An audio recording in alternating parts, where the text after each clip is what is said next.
Welcome, everybody, to another episode of Amplify Your Business. Today, I'm going to be talking to Blyth Gill. He is the founder of a company called Tradle, which is actually just an exciting business that I wish was around about 17 years ago when my boy entered the scene, because this is all about the circular economy and baby clothes. And if you've been a parent, or have talked to a parent, you've probably heard them complain all about the clothes that the kids grow out of so quickly before they even get a chance to wear anything out.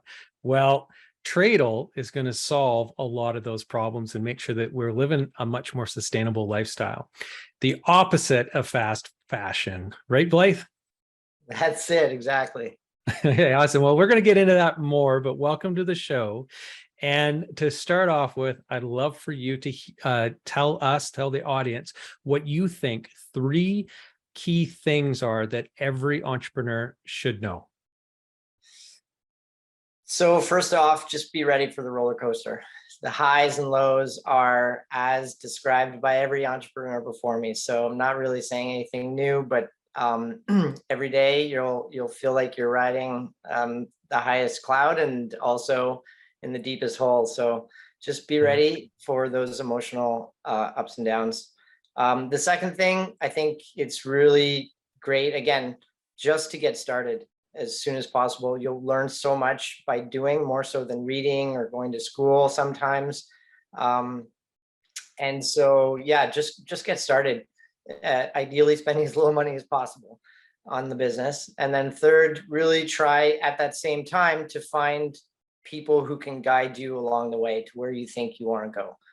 So advisors, mentors, use and leverage the amazing ecosystem for startups and businesses here in Canada. I mean, I've been part of the Waterloo ecosystem. Toronto's incredible. Vancouver, just amazing. And I mean, it's happening across the country. So I'm really impressed with, the Canadian culture, embracing this entrepreneurship and this change mentality, and so yeah, it's been really great to see and take advantage of all the help that's out there. Yeah, it definitely seems like, we're kind of, I would call them kind of the golden age of entrepreneurialism and startup support and the ecosystems. Like you said, every major center across Canada, even some of the smaller ones, have these ecosystems that are springing up around the entrepreneurs that are within those communities. And so it's really exciting. And so you mentioned having some experience out in Ontario. You're currently located in Vancouver, as I understand it. And so you're seeing the same thing there. I'm in Edmonton, and Calgary, just down the road. There's just so many exciting things that are happening in all these communities. So it's really, really cool to see it happen and really foster so many incredible opportunities for entrepreneurs. And I'd love for you to just maybe speak to that a little bit right now. In terms of your business, your experience right now with Tradle, what have you experienced from that ecosystem in terms of the support? What form did that come in? How have you been able to tap into that? Yeah, so I went to school in Waterloo, and they were, I guess, some early adopters in this entrepreneurial mindset. So it was really great to have a foundational experience there. It was going through undergrad at the time where RIM was exploding, and so it was pretty cool to see that.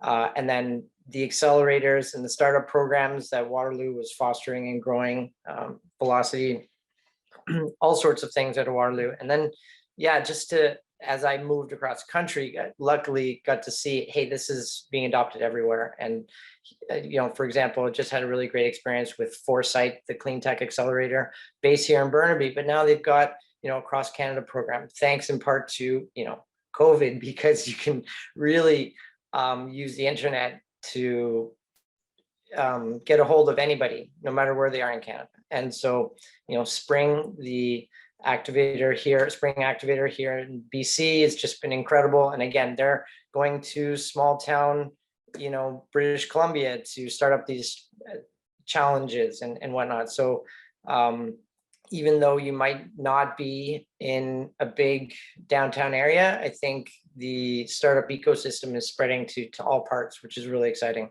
Yeah, yeah, it So totally is.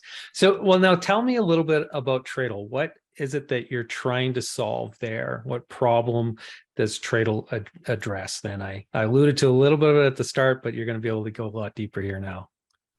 yeah, so at the very high level, we want to make parenting really easy for those new or expecting parents that have kids that quickly outgrow clothes.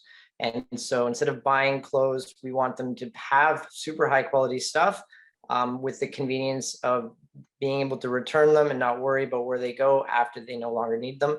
So we want to keep clothes in circulation for as long as possible, reducing the need to always be making more and more and more clothes. So on one side, we're helping the parents to have a really convenient clothing system, you know, already knowing full well that the hand-me-down support and so on is just phenomenal. So this was just a really great place to start to understand the circular model, where we can also help brands to keep their clothes in circulation for as long as possible, and to really encourage the opposite of fast fashion, which is sustainable circular designs where products are durable and last for a really long time.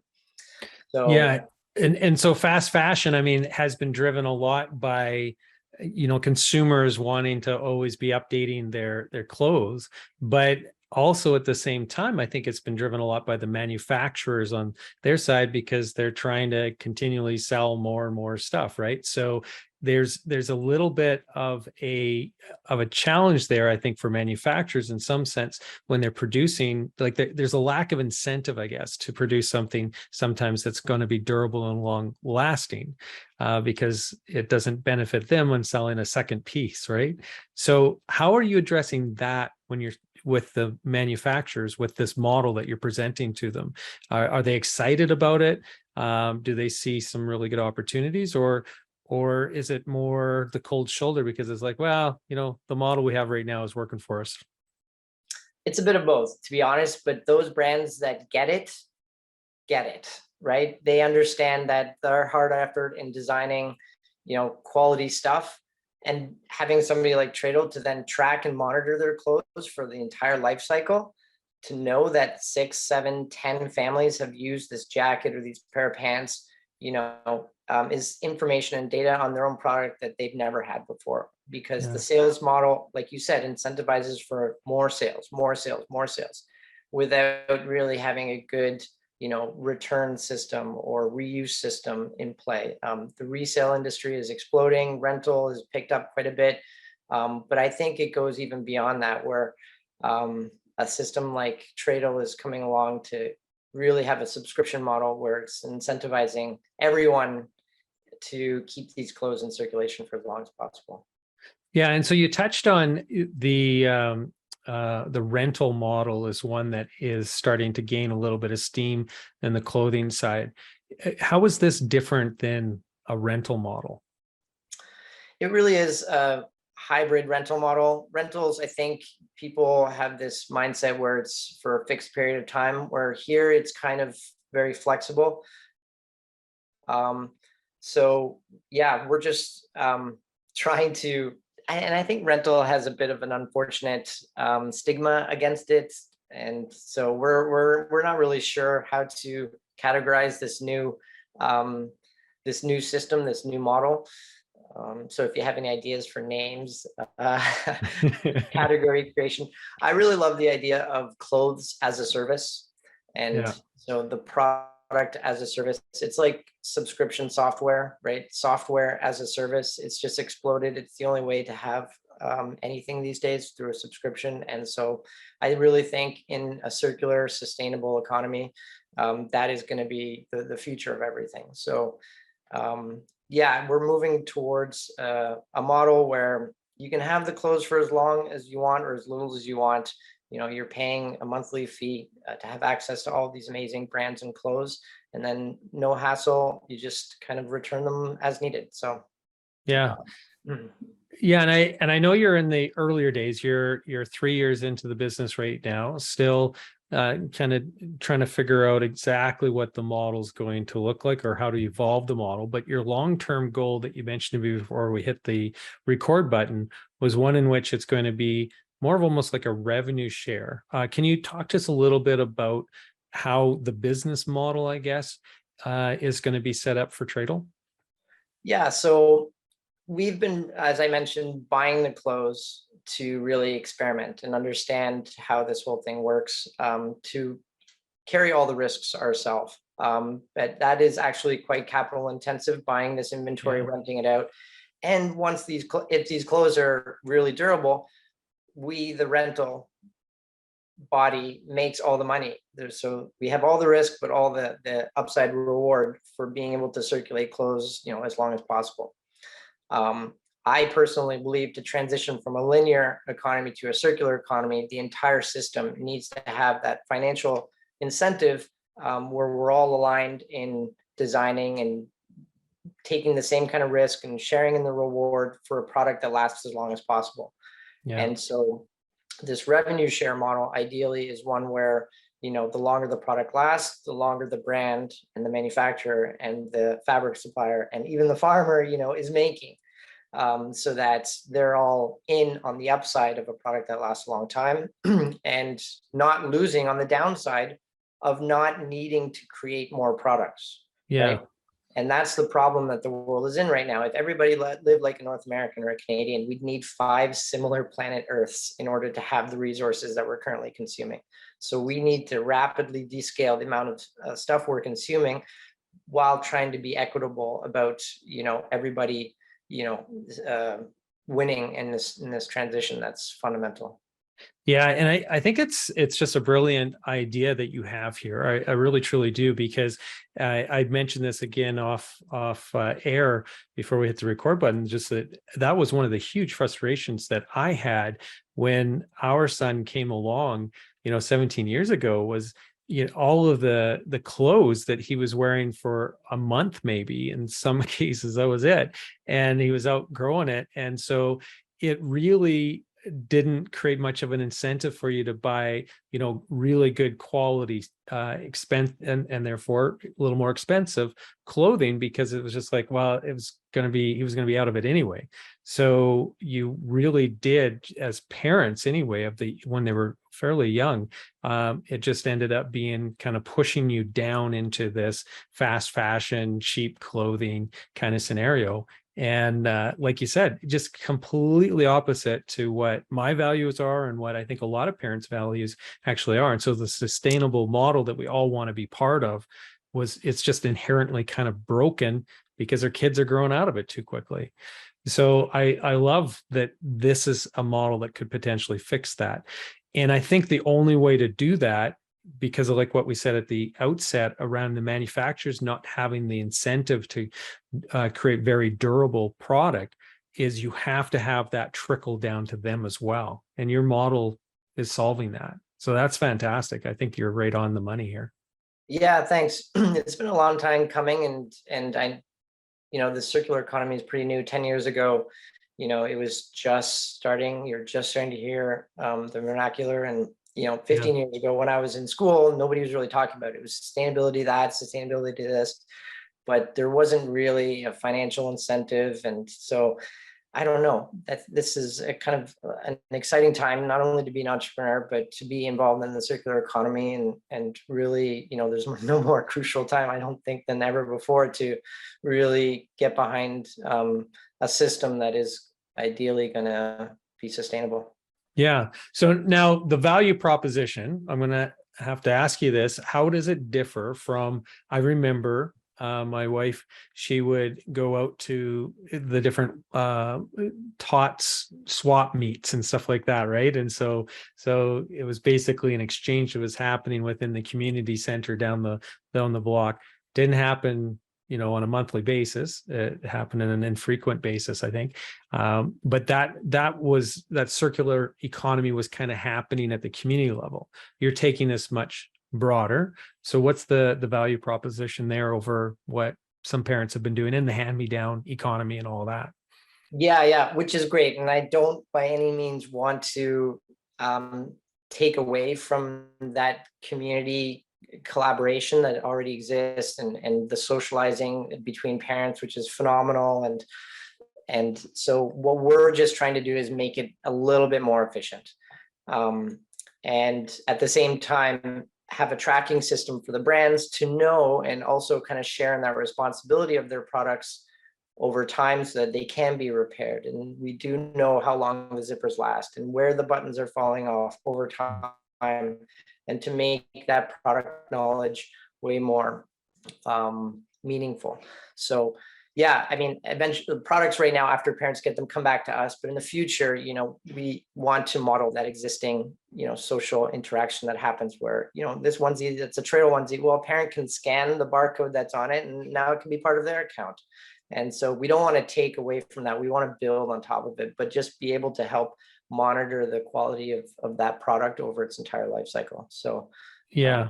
Yeah, and to the parent, I would imagine the value proposition too is just the scale. You're going to have access to so many more brands and different types of clothing and so on, right? So that scale is much greater, and then also the convenience, because those swap meets are happening once, a fall or spring or whatever. It's not the frequency that you need. Your child has already moved out of the clothes that they currently have, right? So yeah, totally. So like, if I did want to, as a startup pitch, really give you a better value proposition, it's all about the convenience of just peace of mind, having clothes when you need them, giving them away so you're not overwhelmed with stuff that piles up in your home. As well as the affordability. So getting a product and using it for 3 months is actually 70% cheaper than buying some of these high quality products new. And so your access to really high quality stuff is much more affordable. And then the sustainability piece, knowing, you don't need 74 different onesies in your home. You can have 20, of that mix and match with other stuff. And so helping to make that sustainability piece, like you said, just easier for parents. Yeah, it's ease for sure. And I love the fact that, just from a data play that you've got in motion there too for the manufacturer. I think that's a really interesting angle too. Now let's head back into the entrepreneurial journey then. So you've been at this for 3 years. If you were to be able to, pen yourself a letter and send it back 3 years in time, what would you include in that letter? It would contain a lot of what I said at the top of the show, the 3 things. One, about just starting early, getting out there. In my case, I had 0 exposure to the fashion industry, so it would have been wise to maybe get a job in the space and help to pay for the learning that I've slowly been going through just on my own as an outsider. And along the way, I could have found a whole bunch of people very knowledgeable about the industry, and advisors, mentors, to really take this concept of a circular system and how would it best be applied in the fashion industry. And what else? And that's all the 2 things. Oh, and the importance of, not only advisors, but people. And you kind of do this in parallel, just building a team, finding people that fill different voids of that ideal founder team to do this together and not go it alone, like I kind of have, which has been quite a struggle. And then throughout COVID, like the isolation, it's been pretty lonely at times. So I'm super grateful for, having gone through this experience, having learned it. I've now got an amazing executive team. I have some incredible people that have stuck with me, kind of freelancing contract work along the way. So yeah, it's just really been great to learn the importance of just having the right people early on. Now, one of the things that you did mention at the beginning too, in those 3 things that every entrepreneur needs to know was just be prepared for that roller coaster of emotion and challenge and everything else, the ups and the downs. And I'm just really curious, you as an entrepreneur, how is it that you handle that roller coaster? I wish I had something positive to say here, but I really did not handle it very well. Luckily, I had a ton of support, and whether it's from family, friends. So just reaching out to them when times were tough was super important. And then celebrating the wins too, I think is great, whether they're really small or the big wins. I think is key to have as a routine. And so, yeah, it's, I wish, and this is me just being naturally hard on myself to not have learned this faster, not incorporated a lot of things better. I mean, I think I have gotten a lot better, but man, there's so many things I'd still love to be able to do better to manage the amplitude of the roller coaster. I mean, the roller coaster is fun. That's why we're all in this, but it'd be nice if the highs weren't as scary or the lows weren't as scary and the highs weren't as adrenaline filled. So, Yeah. Yeah, and it's one of those things, right? That you, especially what you said at one point here already, is just you got to get in there and do it, because that's the way you're going to learn. And there isn't any, I think, substitute for that. Having a good advisor group around you, like you said, can really help in a lot of that regard. But still, at the same time, it's your own journey. You kind of have to live through some of that stuff. And so if you can build a team around you, I think the roller coaster is always going to be there regardless, though. So definitely the ups and downs of entrepreneurship, regardless, is going to be an issue we all have to find ways to deal with. I'm curious, like you said, that there's some things that it sounded like that maybe you would have changed or done differently. So if you could go back in time and do some things differently, what would be those things that you wish that you could have a do-over, a mulligan, so to speak, on? So yeah,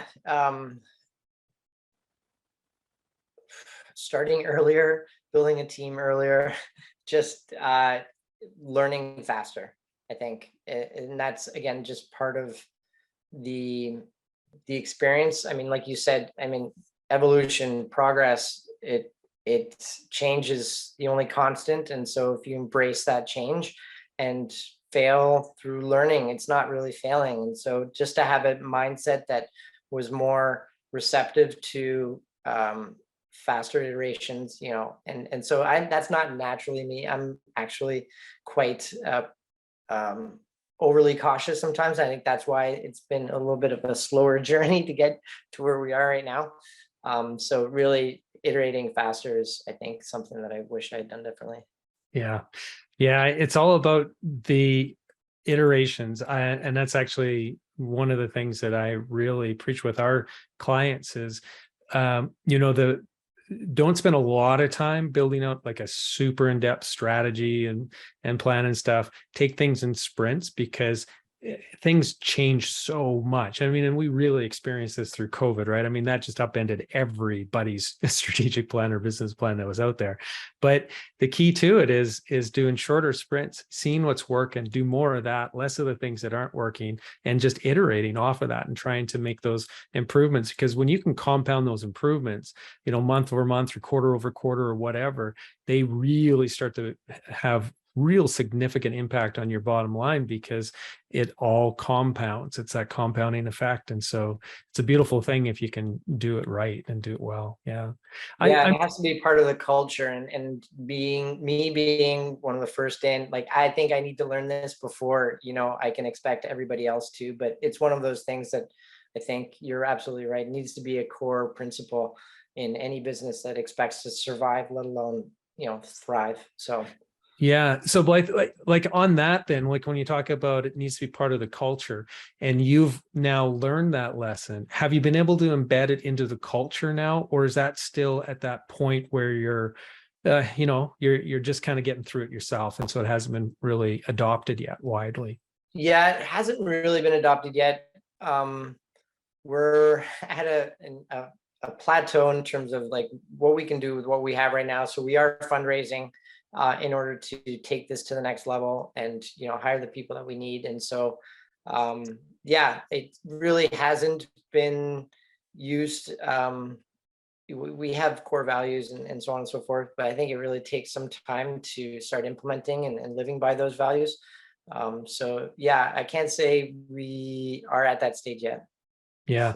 Yeah. It's difficult, right? So any plans like, or can you share with us any other plans you have in trying to incorporate that into the culture more than is there something that you've thought that step out yet as to how to address that, I guess? And Yeah, so look embedded at where we want to, I think the approach is to look at every project as a work in project, in? where this is version 1.0. Next week, it's going to be version 1.1. When we launch it, it'll be version 2.0, and then therefore 2.2. And so constant iterations that we're tracking, that we're monitoring, and that every project is in of itself an experiment, right? Yeah. And so you can, Thomas Edison, you didn't fail 10,000 times. I learned 10,000 ways of not doing something, and so not how to do something. And so look at every project and as an experiment, so that we're not afraid of failing or making mistakes, but actually learning from it, because that's how we said progress is made, right? So I Yeah. think that's the approach. Well, and you were using that software as a service model as a reference point earlier on, and so what I'm hearing as well is this iteration process is very much that taking a page out of that software business, technology business play as well, because they do that. They do that extremely well. There's those businesses start out with a product that is nowhere close to being what it's going to be, and they know that and they accept that. But it's funny when we have product-based businesses or other type service-based businesses and whatnot, we feel that we have to have this refined model or refined product or offering, and that we're kind of abandoning things if we're changing along the way, which is just, it's really quite shocking that we actually even carry that thinking with us. So it's great that you're pulling those pages out of those other startup models as well. I'm curious, what does success look like to you? Like, how would you define success? I've been thinking about this a lot because, well, it's been quite the journey for this last little while. And so, what would success at this next stage look like? And the more I think about it, the more success in life is just the quality of relationships that you have, Mm, right? And so, as this ideally ecosystem for the circular economy, we have relationships with our brand partners, we have relationships with our members, we have relationships with our investors, ideally the repair, fulfillment. There's so many people that will be touching this new economy that you know we're gonna have to make it work for everyone. And so I think success, whether the business survives or not, it's just being able to take what we've learned, have a good relationship with people, and then keep trying, keep pushing this forward.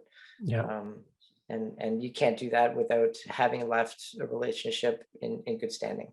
Yeah, So well, and that's where the impact comes from, right? It's all those great relationships that just kind of, it's that network effect that just spiders out, right? absolutely, Yeah. absolutely. Yeah. So Well said. So now, if somebody wanted to connect with Tradle, or connect with you directly, what's the best way to reach out, especially if they have kids who have clothes that they're getting tired of going through month after month, or if they have a family member or friend who's just had had a baby or something who also could use the service? What's the best way to find you guys? yeah, just check us out at tradle.ca. So Cradle, but with a T, and or Blyth at tradle.ca. And yeah, we're on Instagram, and where we haven't been doing much marketing because customers keep finding us. And so our bottleneck right now is inventory. And so Hmm. we're also raising money. And so if there are any investors out there that would love to be a part of this exciting journey, to continue sharing this vision and this optimism that exists for finally achieving something sustainable in terms of an economy. Yeah, just would love to connect. So Blythe at tradle.ca. Yeah, and so I'm just going to double down on that because for the investors who are listening, make sure you picked up on what he just said in terms of they're not having any trouble getting customers. This is a model that all us parents have wanted to see around for a long time. And so obviously there's lots of opportunity there to invest and help this thing grow. So I definitely encourage you. So it's Blyth over at tradle.ca or com, did you say? .ca. .ca. Yeah. Perfect. Well, thanks a lot for taking the time today to share your story and share a little bit about what you're doing there. And thank you as well for the work that you're doing to create a much more sustainable environment for all of us to live in. So it was great to have you on the show, Blyth. It's been my pleasure. It was a lot of fun. And thank you for all the amazing work you guys are doing too. Really appreciate it. Awesome. And for those of you who enjoyed this episode, you can check out our archives over at amplifyyourbusiness.ca. And of course, you can listen to us on all of your favorite podcasting platforms. Just search Amplify Your Business and you're going to find us there. Until next time, everybody have a prosperous day.